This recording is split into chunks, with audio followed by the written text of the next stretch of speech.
Asura June 5th worldwide release అవుతుందండి. Overseas లో it's being going to come into theaters in UK, USA, Canada, even Uganda, Middle East. So this is the first time I think we are Rohit garu movies కూడా a lot of overseas నుంచి కూడా మూవీకి lot of enquiries వచ్చి ఆ countries లో కూడా ఈ movie play అవుతుంది. Rohit garu, Priya Banerjee main casting of the movie, and it's an action film and very serious tone lo untundi movie. Sai Karthik garu manchi music icharu, and Krishna Vijay is the director of the film, and I think the people who are come to watch this movie will enjoy the film. Devas Media Entertainment, Kushal Cinema, Aran Media Works సంయుక్తంగా నిర్మిస్తున్న ఈ cinema అసురా అండి. ఈ సినిమాలో నారా రోహిత్ గారు, ప్రియా బెనర్జీ, రవి వర్మ, సత్య, స్వామిరాల సత్య, ఇంకొంతమంది ముఖ్య పాత్రలు పోషిస్తున్నారండి. దీనికి సాయి కార్తిక్ గారు మ్యూజిక్ అందించారు. సాంగ్స్ ఆల్రెడీ మార్కెట్లో రిలీజ్ అయ్యి మంచి రెస్పాన్స్ వస్తుంది. ఆర్ఆర్ మీరు రేపు సినిమా చూసినప్పుడు మీకు అర్థమవుతుంది. అది ఆయన మ్యూజిక్తో నెక్స్ట్ లెవెల్కి తీసుకెళ్లారండి సినిమాని. అంతేకాకుండా మిగతా టీం కూడా, కెమెరామెన్, ఎడిటర్, ఆర్ట్, మిగతా మా కోర్ టీం అంతా బాగా కష్టపడి చేసామండి. మీరు 5th రిలీజ్ అవుతుంది సినిమా, మీరు అందరూ చూసి బ్లెస్ చేస్తారని కోరుకుంటున్నాను. Thank you. చాలా happy 5th release and release. ఇప్పటి వరకు అదే నేను ముందు చెప్పినట్టు ఒక డిఫరెంట్ సినిమా, ఇది డిఫరెంట్ సాంగ్స్, అండ్ నాకు చాలా బాగా పేరు వచ్చింది సాంగ్స్కి. ఈ సినిమాని 5వ తారీఖు అందరూ థియేటర్స్కి వెళ్ళి చూడండి. నో పైరసీ, అది పైరసీని ఎంకరేజ్ చేయదు, థియేటర్స్లో చూడండి. చాలా మంచి రెస్పాన్స్ చూసాం మూవీ. నాకు తెలిసి నాకు అన్ని సినిమాలకి బ్యాక్గ్రౌండ్ స్కోర్కి మంచి పేరు వస్తున్నట్టు ఈ సినిమాకి ఇంకా బాగా వస్తుంది. మా రోహిత్ గారికి ఇది పెద్ద యాక్షన్ మూవీ, అండ్ రోహిత్ గారితో ఇది నాకు 3rd మూవీ. చాలా పెద్ద హిట్. నాకు తెలిసి నేను పోయినసారి పటాసి చెప్పినట్టే ఇది మంచి హిట్ అవుతుంది నేను నమ్ముతున్నాను. ఎందుకంటే మా టీం అందరికన్నా నేను చూశాను కాబట్టి ఎక్కువసార్లు. చాలా పెద్ద సినిమా అవుతుంది ఇది. ఎల్లుండి అందరూ ఈ సినిమాని చూసి ఆశీర్వదిస్తారని కోరుకుంటున్నాను. Thank you. నాకు ఈ అవకాశం ఇచ్చిన రోహిత్ గారికి, అండ్ మా డైరెక్టర్ విజయ్ గారికి, అండ్ శ్యామ్ గారికి, అండ్ ఈ సినిమాలో యాక్ట్ చేసిన ప్రియా బెనర్జీ గారికి, అందరికీ, ఆల్ టెక్నీషియన్స్కి ఆల్ ది బెస్ట్ చెప్తూ thank you. This movie Asura, it's releasing on the 5th. Please go watch it in the theaters next to you.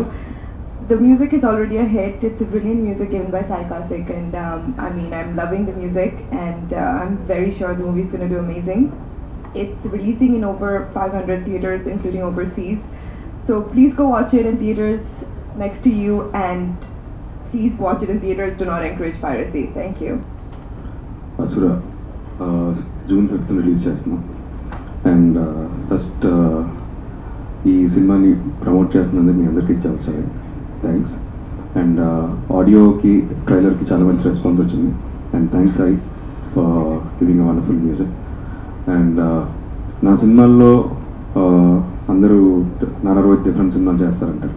So ఖచ్చితంగా ఇది వాళ్ళకి ఏ విధంగా ఉండాలి ఒక డిఫరెంట్ సినిమా ప్లస్ కమర్షియల్ ఎలిమెంట్స్తో, సో అన్ని రకాలుగా ఉంటుందండి. అండ్ ఒక యాక్షన్ థ్రిల్లర్ ఇది. సో మీకు ఖచ్చితంగా ఈ సినిమా నచ్చుతుంది అనుకుంటున్నాను. అండ్ విజయ్ తను రాసిన స్క్రిప్ట్ ఈ సినిమాకి హైలైట్ అండి. మేమందరం జస్ట్ ఈ సినిమాలో ఒక భాగం మాత్రమే, కానీ ఈ సినిమాకి హైలైట్ స్క్రిప్ట్, తను రాసిన స్క్రీన్ ప్లే అదే మెయిన్ ఈ సినిమాకి. అది లేకుండా మేము ఎంత చేసినా సరే దాన్ని ఎలివేట్ అయ్యేది కాదు. అండ్ నా క్యారెక్టరైజేషన్ని చాలా కొత్తగా, నేను ఇప్పటివరకు చేయని క్యారెక్టర్ది. అండ్ ఆల్రెడీ ట్రైలర్స్లో కానీ ఈవెన్ నా మాడ్యులేషన్ కానీ చాలా కొత్తగా ట్రై చేశాను. సో హోప్ మీరు అందరూ ఈ సినిమాని చూస్తారని ఆశిస్తున్నాను. And we're releasing it almost, ఇది అన్నిటికన్నా పెద్ద రిలీజ్ అండి ఈ సినిమా. ఆల్మోస్ట్ ఓవర్సీస్లో చాలా లొకేషన్స్లో రిలీజ్ చేస్తున్నాం. Canada, UK, US, Kuwait, middle east, Uganda, ఇలా చాలా లొకేషన్స్లో రిలీజ్ చేస్తున్నాం. అండ్ ఇక్కడ కూడా ఎక్కువ నెంబర్ ఆఫ్ థియేటర్స్ కోసమే మేము యాక్చువల్గా 29 నుంచి పుష్ చేయడం జరిగింది. సో ఇక్కడ పెద్ద రిలీజ్ అవుతుంది. సో అందరూ ఈ సినిమాని చూసి ఆదరిస్తారని కోరుకుంటున్నాను. Thank you so much, and please do watch it in theatres and don't encourage piracy. Thank you so much. అదేమో ఒక ఈగోయిస్టిక్ యాటిట్యూడ్ ఉన్న ఒక క్యారెక్టర్. ఈ సినిమా ఇది వచ్చేసరికి ఏంటంటే ఒక సిన్సియర్ పోలీస్ ఆఫీసర్, పని విషయంలో ఒక రాక్షసుడు, అందుకే అసలు ఒకప్పుడు రాక్షసుని చంపిన వాళ్ళు దేవుడు అన్నారు, ఇప్పుడు అదే పని చేస్తున్నాను రాక్షసుడు అంటున్నారు, అందుకే గుడ్ ఇస్ బ్యాడ్. ఎలిమెంట్స్ ఏమి ఉండవండి దీంట్లో. This more of a commercial film. కరెక్ట్గా చెప్పాలంటే అంటే రైటింగ్ కొత్తగా ఉంటుంది, బట్ ఏంటంటే ఎలిమెంట్స్ కానీ మేకింగ్ అంతా ఏంటంటే క్యారెక్టరైజేషన్స్ కానీ అంతా ఏంటంటే కమర్షియల్గా ఉంటాయి. బట్ ఏంటంటే రాసే విధానం కొత్తగా ఉంటుంది. దీంట్లో సోషల్ మెసేజ్ కానీ అలాంటివి ఏమి ఉండవండి. దిస్ ఏంటంటే ఒక పని రాక్షసుడు ఆడి పనిలో ఎవరైనా వేలు పెడితే ఏం చేస్తాడు అనేది సినిమా. కమర్షియల్ డైలాగ్స్ ఉంటాయండి, అంటే విత్ మీనింగ్, అంటే ఒక మీనింగ్ఫుల్గా ఉన్న కమర్షియల్ పంచ్ డైలాగ్స్ కూడా ఉంటాయి. అండ్ బెస్ట్ పార్ట్ ఏంటంటే ఈ సినిమాలో షాయరీలు ఉంటాయండి. సో ప్రాబబ్లీ అవి ఒక మేజర్ హైలైట్ అనుకుంటున్నాను with this voice. And so hope ఇవి కూడా మీకు నచ్చుతాయి అనుకుంటున్నాను. ఒక కొత్త జానర్ అండి, అంటే రైటింగ్ పరంగా ఒక కొత్త జానర్ అది. ఇలాంటి పాయింట్ అసలు మన తెలుగులో జైలర్ క్యారెక్టర్ అసలు నాకు తెలిసి ఎన్టీ రామారావు గారు, కృష్ణరాజు గారు చేశారంతే. దాని తర్వాత ఎవరు జైలర్ అనే క్యారెక్టర్ చేయలేదు. అండ్ ఈ సినిమా మొత్తం ఏంటంటే ఒక జైలు అనే వాతావరణంలోనే జరుగుతుంది. సో ఖచ్చితంగా అది ఒక కొత్త ఎక్స్పీరియన్స్, అంటే మనకి చాలా తెలియని ఉంటాయి. అండ్ ఒక మెయిన్ దాన్ని వాడడం వల్ల ఖచ్చితంగా ఏంటంటే ఒక అట్రాక్టింగ్ ఉంటుంది. సో కొత్త తెలుసుకుంటున్నట్టు ఉంటుంది. అండ్ అది కాకుండా ఏంటంటే మెయిన్ స్క్రీన్ ప్లే. ఇప్పుడు కమర్షియల్ సినిమాకి ఫస్ట్ 20 minutes ఇంటర్వెల్, క్లైమాక్స్ అంతా క్రూషియల్ హై పాయింట్స్ అంటాం. సో ఈ సినిమాకి ఆ హై పాయింట్స్ ఉంటాయండి. కమర్షియల్ సినిమాకి ఏ హై పాయింట్స్ కావాలో ఆ హై పాయింట్స్ అన్నీ ఉంటాయి. It's not a message oriented film అండి, it's commercial film but with new backdrop and new story line. నేను ఇప్పటివరకు చాలా సినిమాలు చేశాను, ఆల్మోస్ట్ 6 films అయిపోయినాయి. ఏంటంటే కథ చెప్పినప్పుడు నాకు ఒక ఊహ ఉంటుందండి. ఈ సినిమాకి ఏంటంటే నేను బౌండ్ స్క్రిప్ట్ చదివిన తర్వాత నేను మళ్ళీ ఫైనల్ కాపీ చూశాను.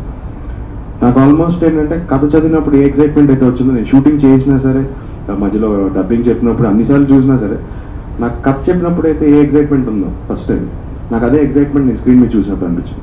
ఈ సినిమాలో డ్యాన్స్ చేయలేదు కాబట్టి పెద్ద కష్టం అనిపించలేదు, మనకు అదొకటే అయిపోయింది.